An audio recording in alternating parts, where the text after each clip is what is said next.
So after that report, I'm sure you have two questions in your mind. Let's address the first one. How do you know if your building is earthquake proof or not? Is it quake resistant? Let's tell you about some of the guidelines that need to be followed to ensure that the building that you live in or you work in is completely safe.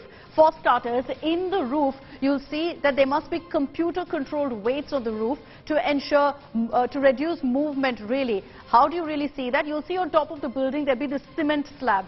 That means that that weight that's necessary to ensure that your building is quake-proof is there. Besides that, steel frames which can actually sway during the earth's movement and thereby ensure that the building doesn't collapse. That's another big aspect that is looked into during construction by contractors if they do choose to abide by the guidelines that are provided. Besides that, automatic window shutters to prevent falling glass. Very often maximum casualties are because people will be standing close to the edge, close to the windows. The glass then falls inside the building. There are guidelines to ensure it falls outside and doesn't shatter completely. Now, there's a system that's called a bird cage. It's an interlocking steel frame that ensures that the building doesn't just collapse, and it keeps the building essentially together. So besides that, that's a steel frame, by the way, that will be on the outside of the building. There will also be outer panels flexibly attached to the entire steel structure. The steel structure that we're talking about here essentially is a bird cage-like structure that protects the building.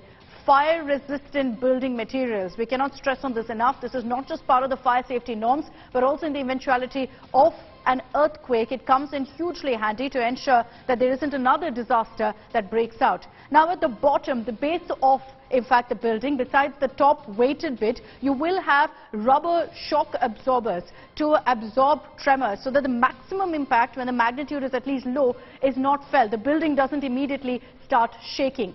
Foundations that are sunk into the bedrock, avoiding the clay, so it goes right deep in and ensures that the building, the foundation, is extremely solid. We've stressed on that time and again, but do constructors actually follow that is still a big question mark. Now beyond that, you know, in the case of an earthquake, do people have enough space around? That's something that also needs to be ensured, that people have enough place to assemble open areas so that even if the building collapses, it doesn't fall on them. So adequate space to ensure people can come out in large numbers. Roads to provide quick access as well so that they can get to safer locations post the earthquake, and connectivity doesn't become an issue.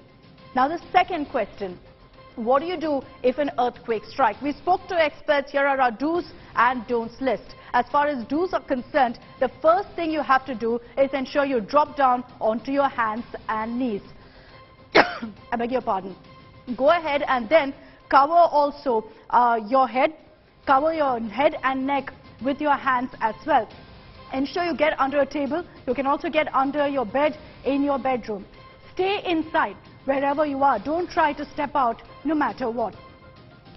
Let's take a look at also the don'ts. Don't run away from your location. Wherever you are, stay put. Don't panic. Don't try to get out. Now, very often we're told, find any bit of furniture. Don't stand behind a doorway is what experts say, because things come crumbling onto you. Don't stand near windows or the outer walls. Try to be inside the room. Don't go towards the edge, because if the building crashes, that's obviously a threat. Don't get into a cupboard either to shield yourself.